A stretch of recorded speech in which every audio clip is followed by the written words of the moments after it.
दुखी देवी तुम ही मात है साथियों।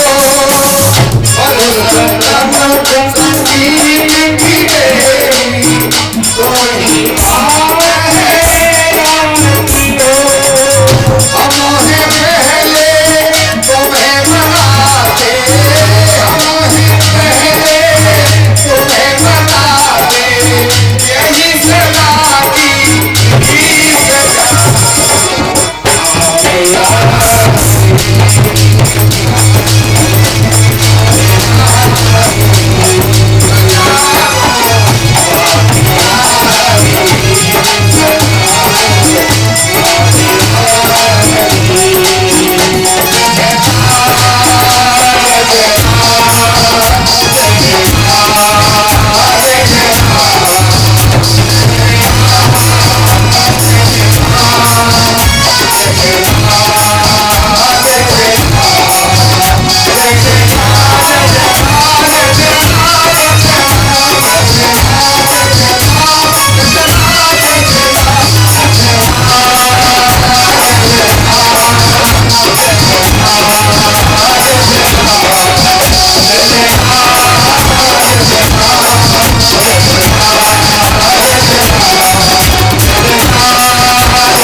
बोलिए सतगुरु भगवान की जय, बोलिए वृंदावन बिहारी लाल की जय।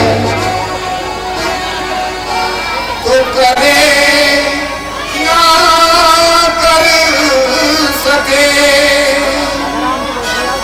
और गुरु किए सब हो, तात दीप दो खंड में तो गुरु से बड़ा। ओ सात दीप दो खंड में तो गुरु से बड़ा। बोले गुरुदेव महाराज की जय। सारे तीर्थ का आपके चरणों में, हे गुरुदेव प्रणाम आपके चरणों में। सारे तीर्थ का आपके चरणों में, हे गुरुदेव प्रणाम आपके चरणों में।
Jai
हरि ओम कात्यायनी विद्महे कन्याकुमारी धीमहि तन्नो देवी प्रचोदयात् हरि ओम नंदनंदनाय विद्महे यहोदानंदनाय धीमहि तन्नो कृष्ण प्रचोदयात् हरि ओम महालक्ष्मी विद्महे विष्णुपत्नी धीमहि तन्नो लक्ष्मी प्रचोदयात् वीरवंशकामवलजन्मकमहलादेव कन्यागलादेवी हरभालपुष्पे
श्रीमद्भागवत महापुराण की, श्री सुखदेव जी महाराज की, गुरु व्यास भगवान की, राजा रामचंद्र की, गुरु हनुमान जी महाराज की, गुरु शंकर भगवान की, होली द्वारकाधीश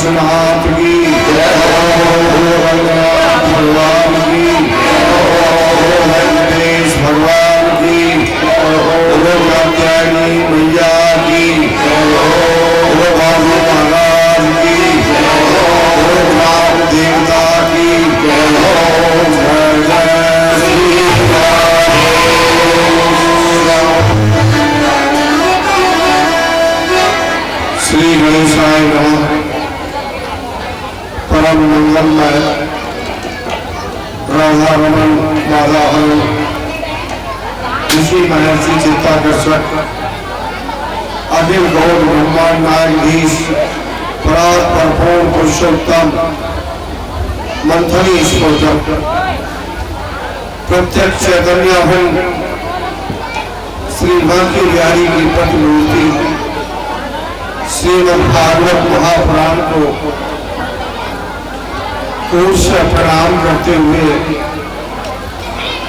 मेरी भक्ति क्षमता मातृशक्ति मेरी सौशीलमयी बहनों मेरे नौनहाल बालक और बालिका श्रीमद् भागवत सप्ताह ज्ञान यज्ञ भक्ति अनुष्ठान का आज चतुर्थ दिवस है। पहले आप भगवान नाम संकीर्तन करें और इसके बाद भगवान की मंगलमय कथा में आप प्रवेश करें। गोविंद जय जय जय गोपाल जय जय जय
श्रीमद् भागवत महापुराण जिसका चतुर्थ दिवस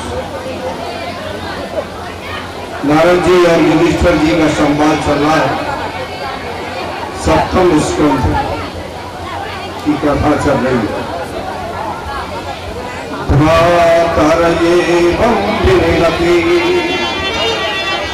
हरिणा क्रोधमूर्तिना हिरण्यकशिपुराजन् पर्यतापातुषासुचा।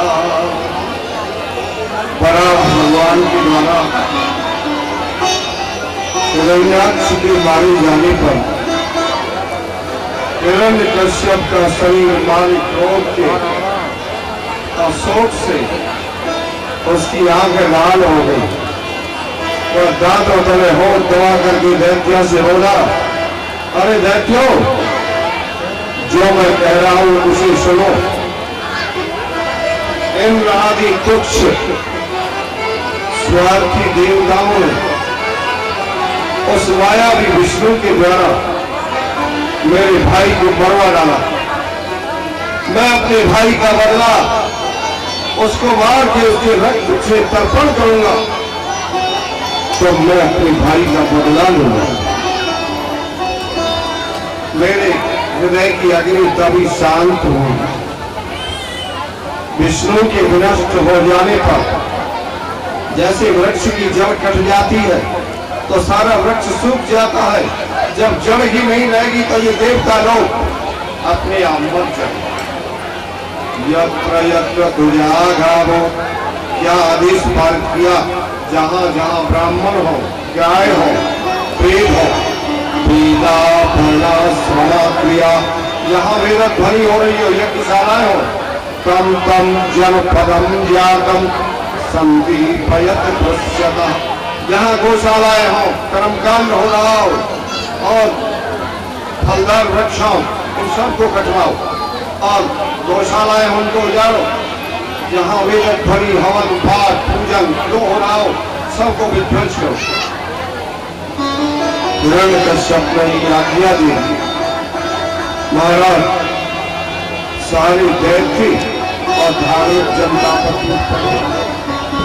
अब महाराज हिरण्यकश्यप ने अपनी मां और हिरण्याक्ष की बहू वृषाभानु उसको समझाया क्या, हे मां, और मधु से कहा, हे मधु, तुम मेरे वीर भाई का शोक मत करो। उसने वीर गति प्राप्त की है और समझाता है। माने देखो आदर्शवादी भी माने कैसे समझाता है वेदांत की भाषा। उन्होंने कहा, मां मधु, ये संसार का जो सवाल है वो थोड़े समय के लिए है, कोई भी यहां से जाता नहीं है। जैसे प्याऊ पर पानी पीते हैं थोड़ी देर के लिए, उतनी देर हम लोग रुकते हैं, उतनी देर हमारा और तुम्हारा मिलन है। इसलिए मेरे वीर भाई का शोक मत करो। उन्होंने काफी दृष्टांतों से समझाया कि जैसे रास्ते में कोई वस्तु गिर पड़ती है तो हमारे भाग्य में होती है तो हमको मिल जाती है, और 100 कोठरियों के अंदर भी अगर उसका मरना होता है तो कोई बचा नहीं सकता, और जिसको जंगल में छोड़ देते हैं वो जंगल में भी बच जाता है। इसलिए मां, तुम शोक मत करो। हिरण्यकश्यप ने ये प्रतिज्ञा दी, क्या मुझे कोई जीत नहीं सके, मैं अजर अमर हो जाऊं, मेरा संसार में कोई प्रतिद्वंदी नहीं हो, मेरा एक छत्र शासन हो। ऐसा संकल्प करके और मद्राचल की पर्वत की कंदरा में जाके तपस्या करने के लिए चला गया। तपस्या कैसे कर रहा है? बाहु नवो दृष्टि, हमारे ऊपर को हाथ है और ऊपर को दृष्टि है और अंगूठे के बल खड़े होकर के, और वो भी महाराज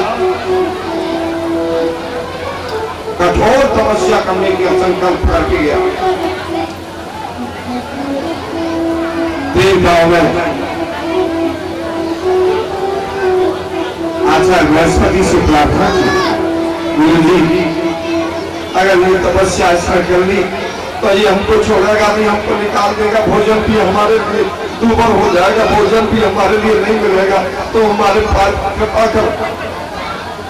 आचार्य बृहस्पति जैसे हिरण्यकश्यप और ये तपस्या शुरू करने लगा, तभी आचार्य बृहस्पति तोता बन गया और बोलने लगे, नारायण नारायण नारायण श्रीमन्नारायण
नारायण हिरण्यकश्यप ने देखा कि हम तपस्या शुरू कर रहे हैं, जैसे इसमें तपस्या शुरू की, ब्रह्मदेव शरणम मम, वैसे ही तोता बोले नारायण नारायण।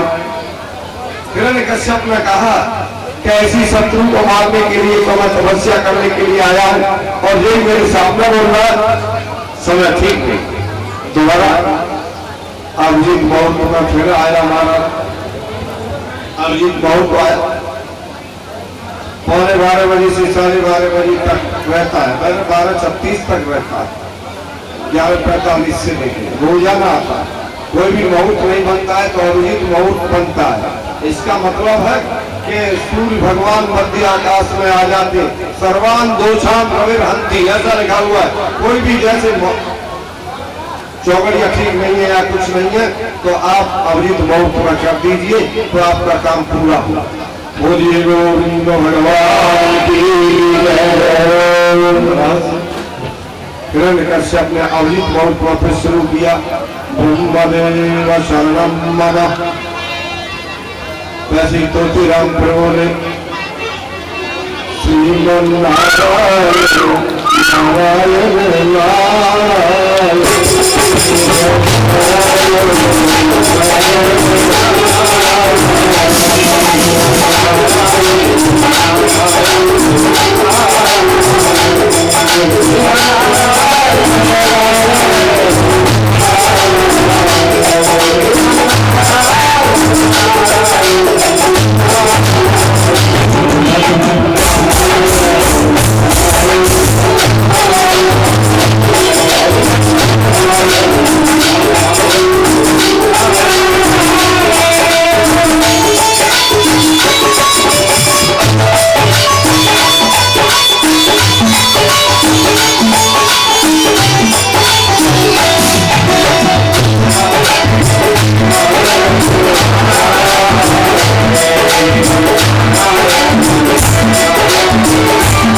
नारायण नारायण नारायण नारायण नारायण श्रीमन्नारायण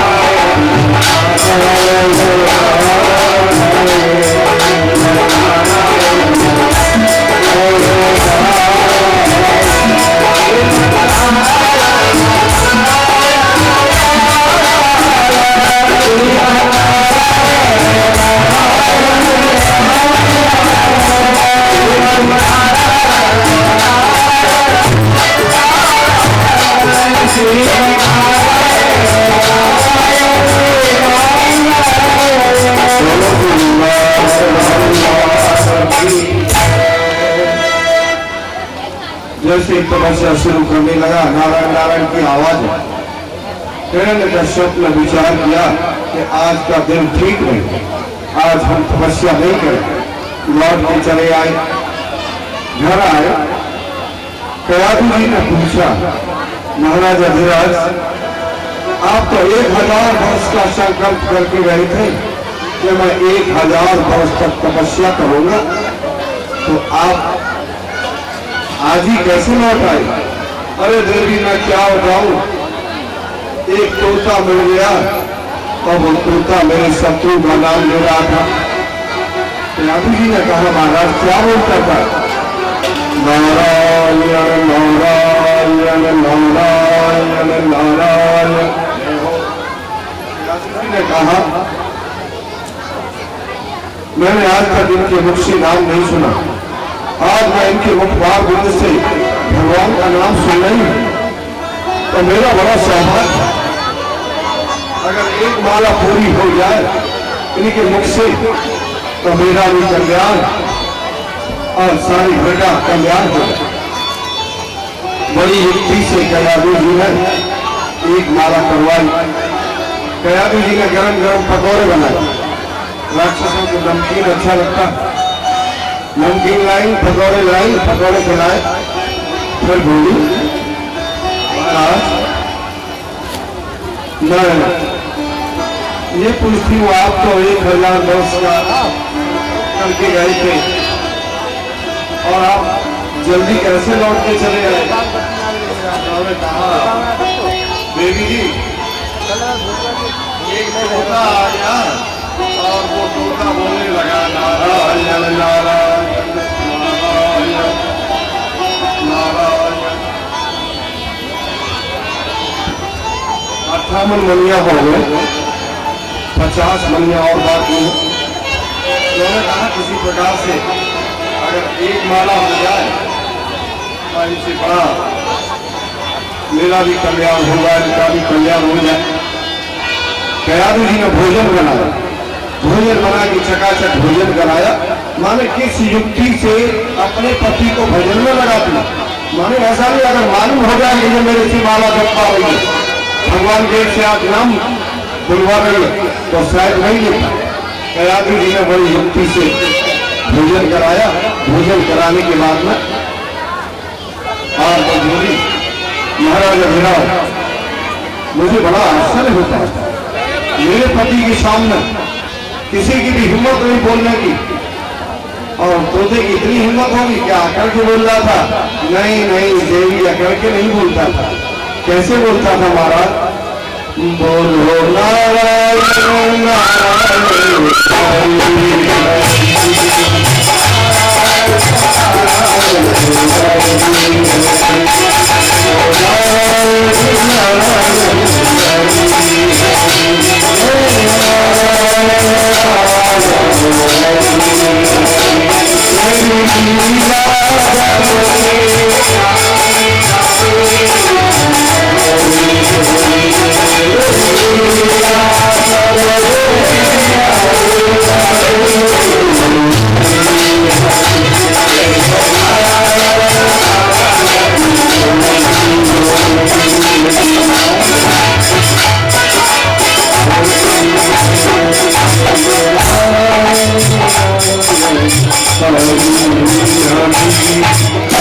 नारायण भगवान की जय हो।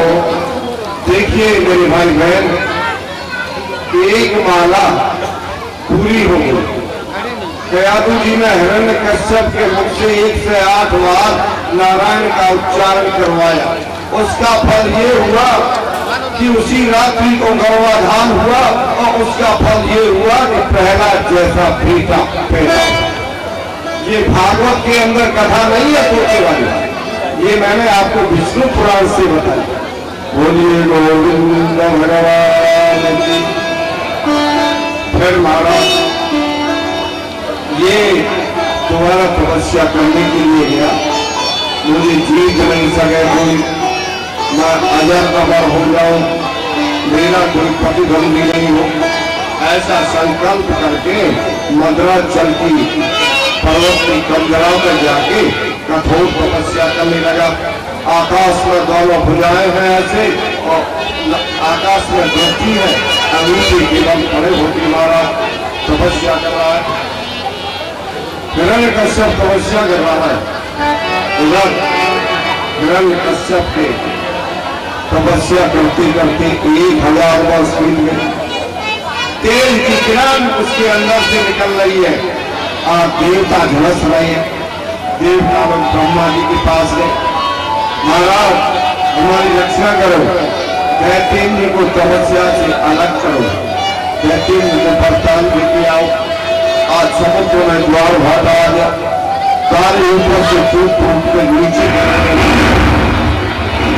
देवता गण व्याकुल हो गए। स्वर्ग में ब्रह्मा जी के पास गए, ब्रह्मा जी से प्रार्थना करते हुए बोले, महाराज दैत्येंद्र की तपस्या से तीनों लोग तप रहे, तपसा तपता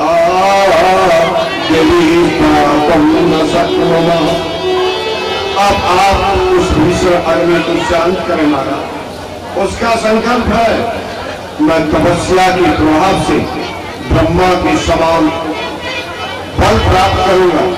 मेरे शासन काल में पापी स्वर्ग जाएंगे और धर्मात्मा नरक में जाएंगे और स्वर्ग के लिए सीधी सीढ़ियां लगा दूंगा, ऐसा उसका संकल्प है महाराज।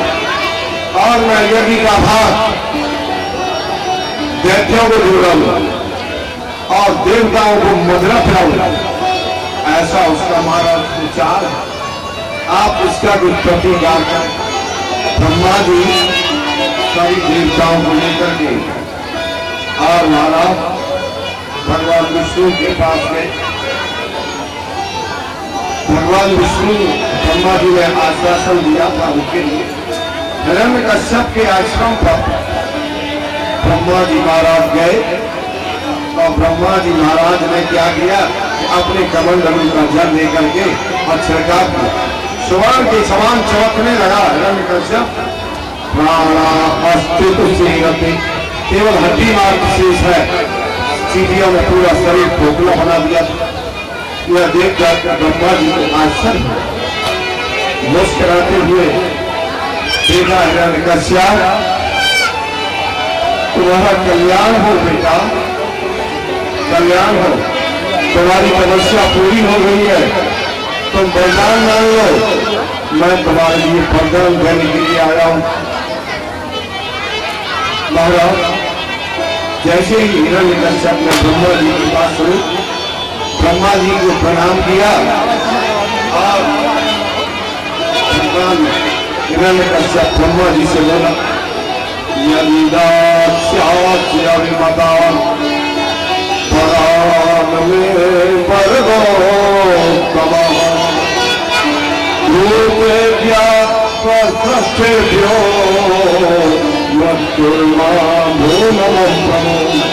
यदि आप मेरे ऊपर प्रसन्न हैं, यदि मेरे लिए आप वरदान देना चाहते हैं, तो प्रभु मैं आपके द्वारा रचे गए किसी भी प्राणी से मेरी मृत्यु नहीं हो, भीतर भी नहीं हो, बाहर भी नहीं हो, दिन में भी नहीं हो और रात में भी नहीं हो, अस्त्र से भी नहीं हो, शस्त्र से भी नहीं हो, नर से भी नहीं हो, अमृत से भी नहीं हो, असुर से भी नहीं हो, असुर से भी नहीं हो, अस्त्र से भी नहीं हो, असत्य से भी मेरी मृत्यु नहीं हो। अर्थात आपके द्वारा रचे गए किसी भी प्राणी से मेरी मृत्यु नहीं हो, किसी के भी द्वारा अब मेरी मृत्यु नहीं हो। महाराज ब्रह्मा जी ने कहा, बेटा पुरुषों के लिए इस प्रकार के वरदान दुर्लभ, लेकिन तुमने मेरी तपस्या की, जाओ तुम्हारे सभी मनोरथ पूरे होंगे। दैत्यराज अपने निवास स्थान पर लौट आए, स्वर्ण के समान शरीर हष्ट पुष्ट हो गया। वह इतना उन्मत्त था कि किसी को कुछ समझता नहीं था। अपने भाई के वध का स्मरण करते हुए भगवान विष्णु से द्वेष करने लगा, भगवाद्य करो स्मरण। सभी लोकपालों को जीत लिया, महेंद्र की दिव्य भवन नंदन भवन पर भी कब्जा कर लिया। संपूर्ण रिद्धि सिद्धियां उसकी आज्ञा में रहने लगी। वैकुंठ पर कब्जा हो गया। देवताओं की माता को भी धक्का देके वहां से भगा दिया, चलो यहाँ से। पृथ्वी बिना ज्योति मोय और धान पैदा कर रही है। वृक्ष बगैर ऋतु के और फल दे रहे हैं। नदियां उनके लिए महाराज समुद्र रतन दे रहा है। इसलिए महाराज ऐश्वर्य में अंधा होकर के आप देवताओं को सताने लगा। देवता ब्रह्मा जी के पास आए। ब्रह्मा जी देवताओं को लेकर के विष्णु भगवान के पास गए और कहा महाराज हमारे ऊपर कृपा करो। आकाशवाणी हुई। भगवान ने कहा देवताओं मैं हिरण्यकश्यप के अत्याचारों को अच्छी तरह से जानता हूं, तुम कुछ दिन और इंतजार करो। भगवान ने यही कहा। क्या कहा? भगवान ने एक सूत्र बताया। क्या? यदा देवी सुदेवी गोष्ठप्रसादि कर्मे मयि चविद्वेषा समा आसो विनिष्यति। उन्होंने कहा कोई भी प्राणी संसार में गौ, ब्राह्मण, वेद, साधु और धन जब मुझसे द्वेष करने लग जाता है ना तो समझ लो उसके सिर पर मृत्यु आ गई है। किसी के भी बचाने पर भी वो बच नहीं सकता है मेरे भाई बहन। इसलिए गौ और ब्राह्मण का विशेष ध्यान रखना है। और महाराज अनिश्चय भी बरोजितम माने बचाने पर भी बच नहीं सकता है। आकाशवाणी इतना कहकर बंद हो गई। सभी भगवान को प्रणाम करके अपने अपने स्थान पर चले गए। दैत्यराज हिरण्यकश्यप के 4 पुत्र थे। प्रहलाद जी सबसे छोटे थे। प्रहलाद जी लेकिन गुणों में सबसे बड़े थे। हिरण्यकश्यप राजभवन के पास एक पाठशाला थी, उसी में प्रहलाद जी को भर्ती करा दिया और दैत्य बालक उसी में पढ़ते थे। प्रहलाद जी को भी भर्ती करा दिया उसी में। जब प्रहलाद जी भर्ती हो गए एक दिन गुरु जी ने सोचा चलो प्रहलाद जी को और मैं ले चलता हूँ हिरण्यकश्यप के पास। हिरण्यकश्यप के पास आए प्रहलाद जी। प्रहलाद जी ने प्रणाम किया। पिताश्री प्रणाम। आशीर्वाद दिया, अपनी गोद पर बैठा लिया। हिरण्यकश्यप पूछा क्या बेटा आप सबसे अच्छा किसे मानते हो बताओ। प्रहलाद जी बोले पिताश्री तत्साधमन्ये सर्वदेहिना सदा समुद्रग्रह पातम वनम गतो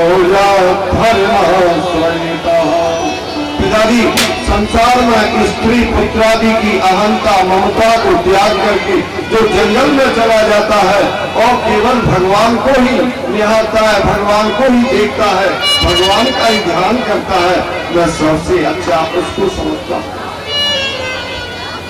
हिरण्यकश्यप ने जब विपरीत वक्तव्य सुना तो कहा गुरु जी से, गुरु जी ये क्या बोलता है? दैत्यकुल में उत्पन्न होकर के ये कहां से सीख के आया? आपने बताया है? नहीं मैंने नहीं बताया। तो आप देखो कोई साधु वेश में ऐसा तो नहीं है हमारे बच्चे को बहका रहा हो, भड़कला रहा हो, तुम देखो कौन है? उन्होंने कहा आप चिंता नहीं करें, मैं इसके पाठशाला में नहीं जाता। पाठशाला में प्रहलाद जी को ले आए। प्रहलाद जी को ले आए तो प्रहलाद जी से कहा बेटा प्रहलाद तुम सच सच बताओ तुम में ये विपरीतता कैसे आई? क्या किसी ने तुमको बहकाया है? नहीं नहीं गुरुजी मुझे किसी ने नहीं बहकाया। तो ऐसा कैसे है कि गुरुजी मैं भगवान के गुणों से आकृष्ट होकर के उनकी ओर चला जाता हूँ।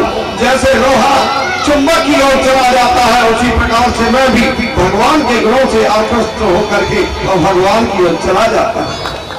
उन्होंने कहा बेटा गुरुपुत्र ने कहा प्रहलाद, देखो जो प्रहलाद शब्द है ना, प्रसर्ग है, लाद धातु है।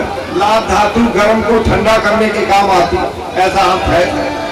तो प्रहलाद जी बहुत ठंड है, इसलिए उनका नाम प्रहलाद था। व्याकरण की एक धातु है लाद धातु। महाराज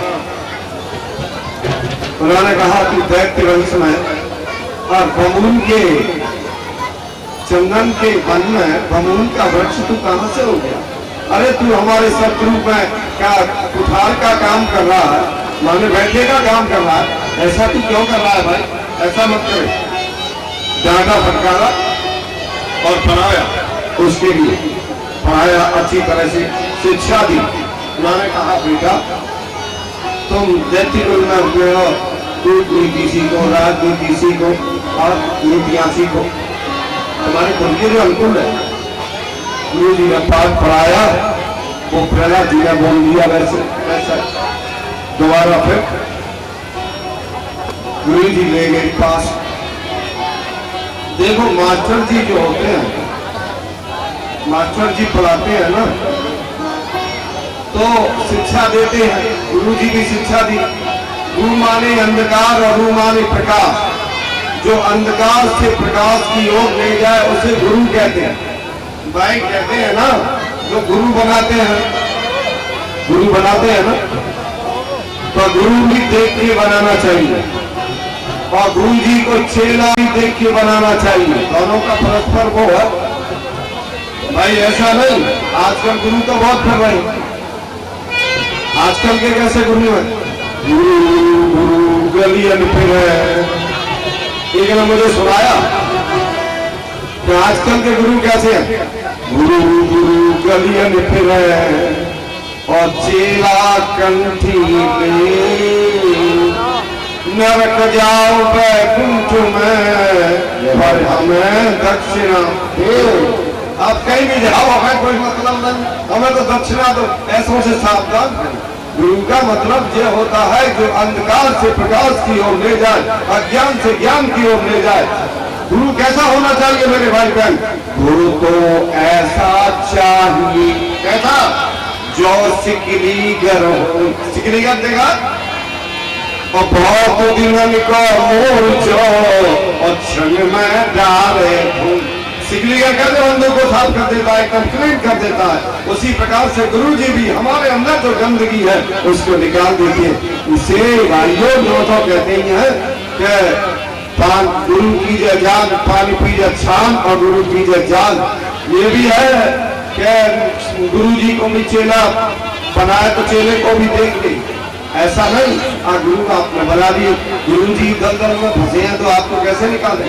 लेकिन भाइयों गुरु जी ने बताया पाठ, लौट के आए, फिर ले गए हिरण्यकश्यप के पास।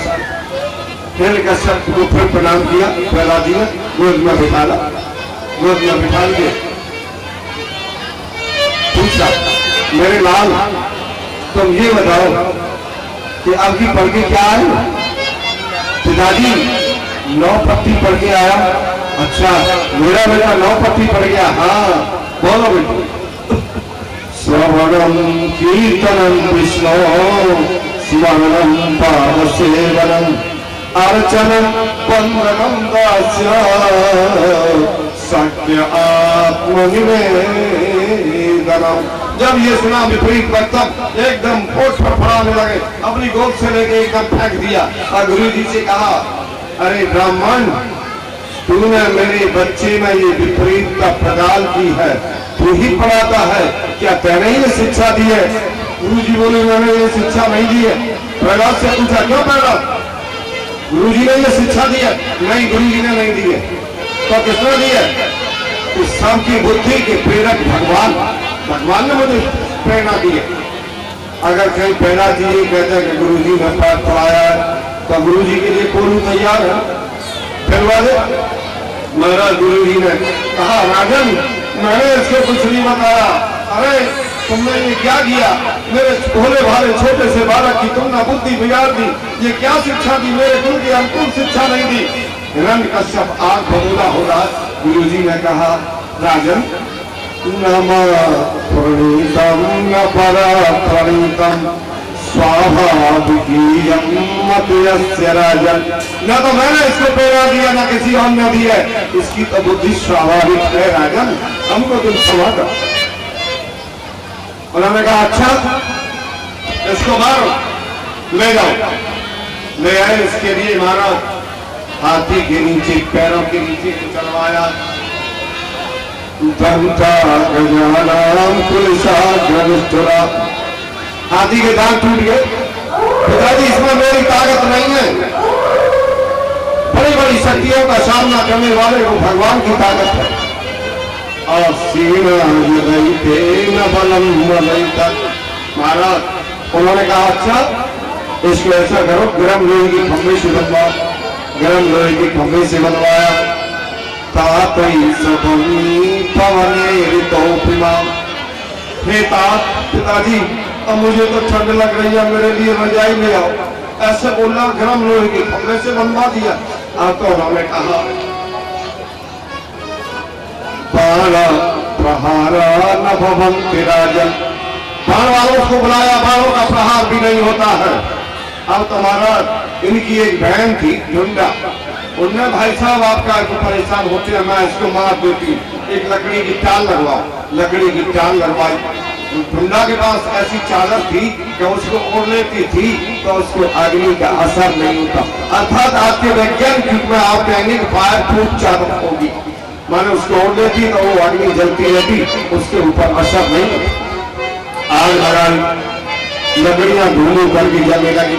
देवताओं ने पवन देवता से प्रार्थना करी, पवन देव हमारी सहायता करो। एकदम भगुने के रूप में पवन देवता आए और झंडा की चादर ओढ़ के प्रहलाद जी के ऊपर पड़ गई। धूधू करके लकड़ियां जलने लगी। प्रहलाद जी नारायण नारायण कह के निकल आए। अब महाराज क्या हुआ, किसी ने कहा कि ऐसा करो कि इनके लिए कालकोठरी में बंद कर दो, कालकोठरी में बंद हो जाएगा तो ये ठीक रहेगा। कालकोठरी में बंद कर दिया, पहरेदार बैठा दिए और मध्याह्न पश्चात माने तीसरा पैर होने को आया।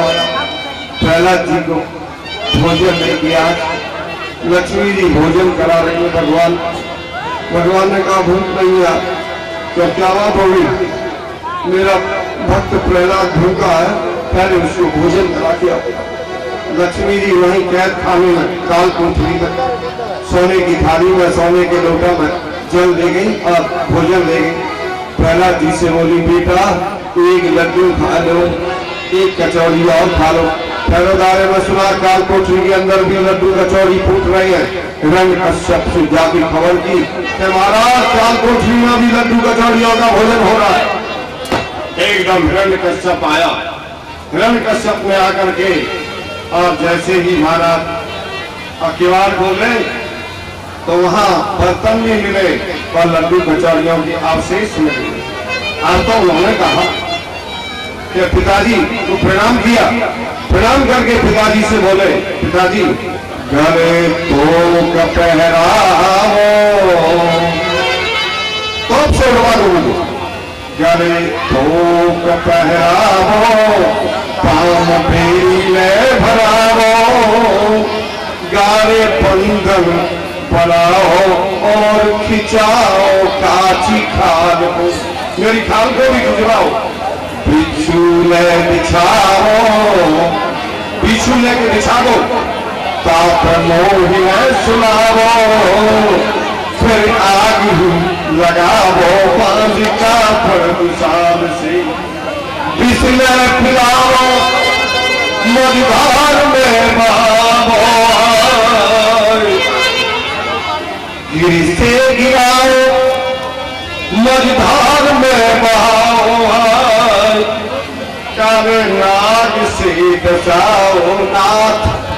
एक नाथ स्वामी हा हा फिर क्या बोले, हा हा प्रीति ना छुड़ाओ गिरधारी नंदलाल से, लेकिन नंदलाल से मेरा प्रेम मत छुड़ाओ पिताजी। पिताजी हाँ जी अब मुझे मारो मैं तुम्हारी शादी।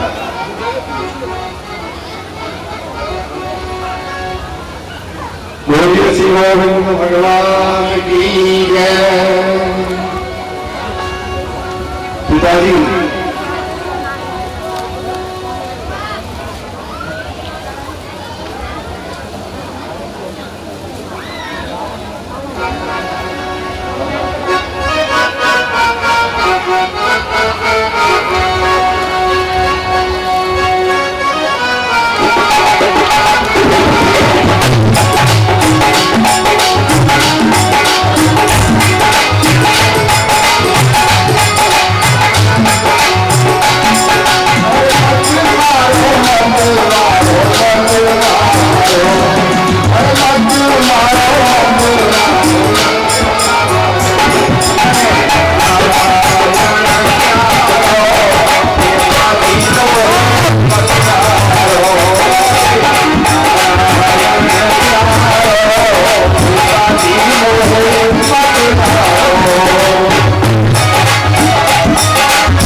Oh,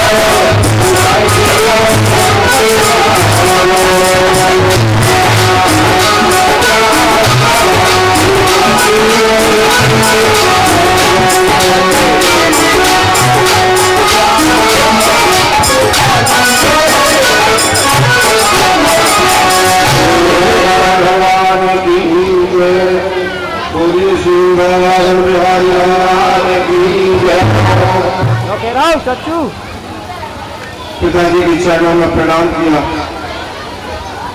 काल को उठने से निकाल के हिरण्यकश्यप ने कहा मेरे को प्रणाम करता है लेकिन मेरी बात नहीं मानता। अब तो उनके चरणों में गिर पड़ा। पिताजी कब सुमरोगे राम, पिताजी कब सुमरोगे राम, पिताजी कब सुमरोगे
गुरु जी ने कहा उसको नाग पास में बांध के रखेंगे, आप किसी प्रकार की चिंता नहीं करें।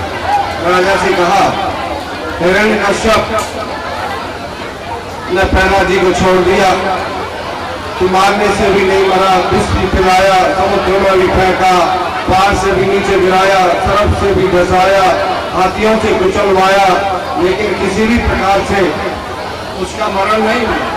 तो गुरु जी ने कहा हम इसको पाठशाला में ले जाएंगे और नाग पास में बांध के रखेंगे, आप किसी प्रकार की चिंता नहीं करें। गुरु जी पाठशाला में गए, देखिए अच्छी तरह से बालकों को जैसे पढ़ाते हैं वैसे पाठ पढ़ाया महाराज। पाठ पढ़ाने के बाद में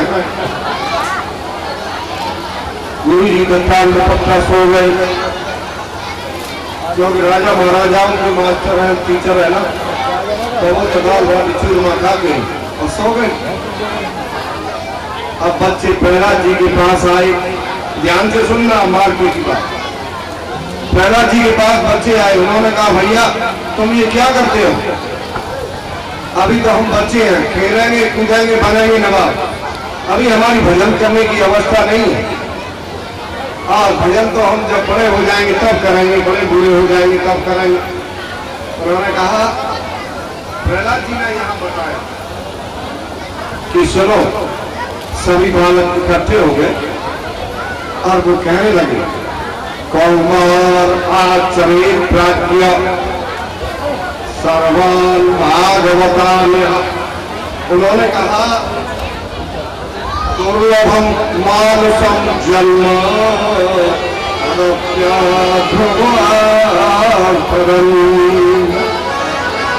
उन्होंने कहा कुमार अवस्था ही ऐसी अवस्था है जिसमें कि भगवान का भजन कर सकते हैं, और कोई अवस्था नहीं है। कुमार अवस्था ही ऐसी है जिसमें भगवान का भजन हो सकता। उन्होंने तर्क दिया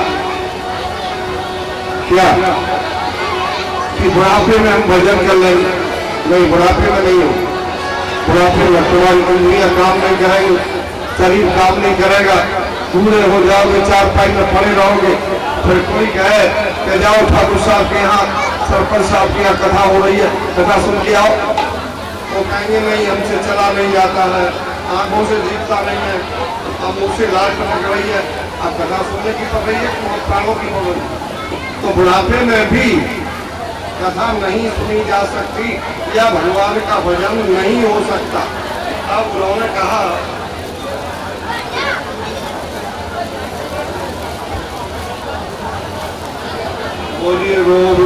भगवान की जय। उन्होंने कहा बुढ़ापे में भी भगवान भजन नहीं हो सकता।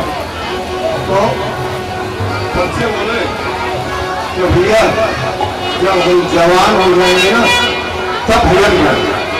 जवानी आप कहेंगे 200 माला 250 माला हम भजन कर लेंगे। उन्होंने कहा जवानी में तो और नहीं होगा भजन। क्यों? कि तुम्हारा विवाह होगा ना। हाँ भैया विवाह तो होगा। विवाह का मतलब जानते हैं? विवाह किसे कहते हैं? विवाह का अर्थ क्या है? फिर विवाह का मतलब है वह प्रापणे धातु से घय प्रत्यय होने पर विवाह शब्द निष्पन्न होता है। तो विशेषण वहनम इति विवाह, माने किसी विशेष भार का वहन किया जाए उसे विवाह कहते हैं। विशेष भार क्या है भाई? विवाह चल जाते हैं। विशेष भार क्या है? धनिया लाओ, मिर्च लाओ, हींग लाओ, जीरा लाओ, ये लाओ, वो लाओ। जीवन भर कहाँ बनाएंगे? तुम कहाँ से भजन कर लोगे? देखिए एक रज्जब संत हुए। रज्जब जब दूल्हा जाता है तो घोड़े पर बैठ के जाता है, गांव की परिक्रमा लगाता है। तो रज्जब दूल्हा बन के घोड़े पर बैठा था। महात्मा लोग आगे उसके साथी रज्जब को देख के कहने लगे, रज्जब तय गजब किया, सिर पर बांधा मोर, आया था किस काम से, हो जाता है किसको। अरे रज्जब तू किस काम के लिए यहाँ आया और कैसे वहां जा रहा है? तेरा क्या काम है? रज्जब घोड़े से उतर के भाग गया। स्वामी राम तीर्थ का नाम तो आपने सुना ही होगा। राम तीर्थ जी महाराज जब मंडप के नीचे बैठे थे तो पंडित जी ने उनसे यही कहा।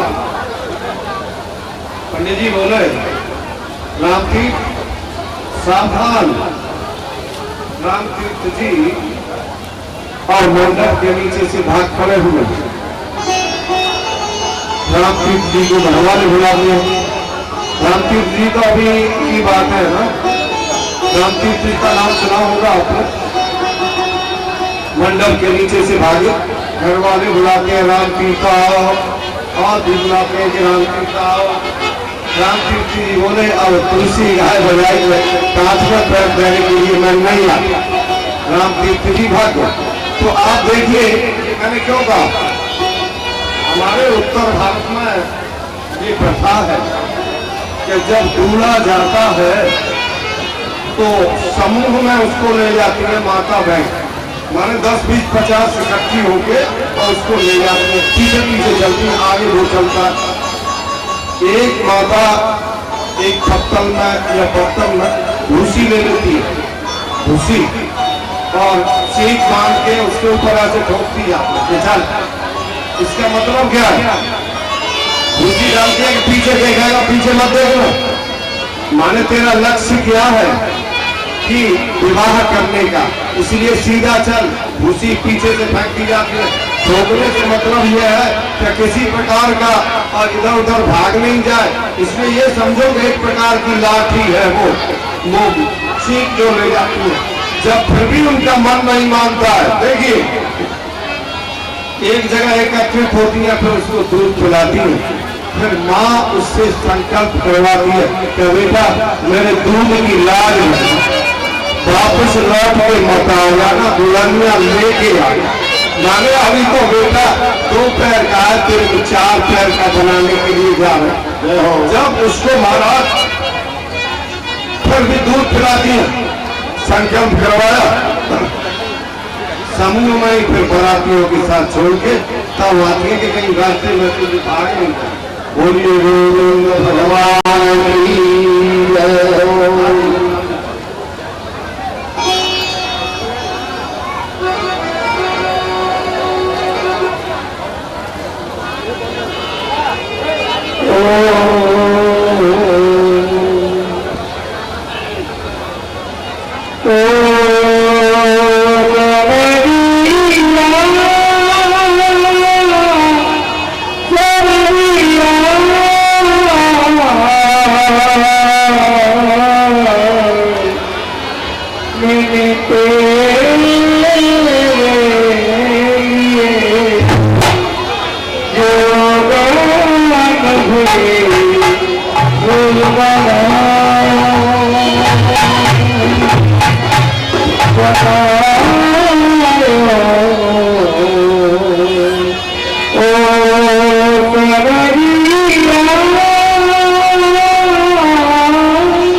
बोलिए श्री वृंदावन बिहारी लाल की जय हो।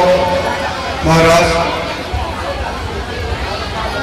जब विवाह होकर के प्रहलाद जी कह रहे हैं कि तुम्हारा विवाह होगा, विवाह होकर के तुम्हारी घरवाली आएगी, हाँ महाराज आएगी, तो कैसे तुम प्रेम करोगे उससे? श्लोक है कथम प्रियाया अनुकंपिताया और संगम रहस्यम रुचिरान समंत्रा। मूल श्लोक है भागवत कि अपनी प्रिया के ऊपर कैसे अनुकंपा उड़ेलोगे, माने कैसे अनुकंपा करोगे? कथम प्रियाया अनुकंपिताया और संगम रहस्यम रुचिरान समंत्रा। बड़े बड़े रुचिर मंत्र मिलेंगे तुम्हारे लिए, तो भजन नहीं हो पाएगा। उन्होंने कहा कैसे? शादी होगी आई और नौकरी पर थे पति ने, नौकरी पर एक दिन क्या हुआ कि सासू जी का ससुर जी का गंगा जी जाने का प्रोग्राम बन गया। करो भाई, आपको बात मत करो, शांति से अपने खिलाते जाओ, पेट पदार्थ को भी खिलाओ। बोलिए गोविंद भगवान की महाराज व्यवस्थापक खानदान में व्यवस्था हो रहा है। बालक इधर उधर से शोर मचालन तथा जो भी व्यवस्थापक है तो बच्चों को ध्यान रखें और मंच पर सभी बालक की आवाज नहीं आए। जैसे बोलिए श्री राम बिहारी लाल की सभी लोग गंगा जी जा रहे थे घर के। बाबूजी बोली सासू जी से, माता जी मेरे को भी आप गंगा जी ले चलो। मैं भी चली चलूंगी, मेरे पिताजी गरीब थे और मैं अपने पिताजी के साथ भी नहीं जा सकी।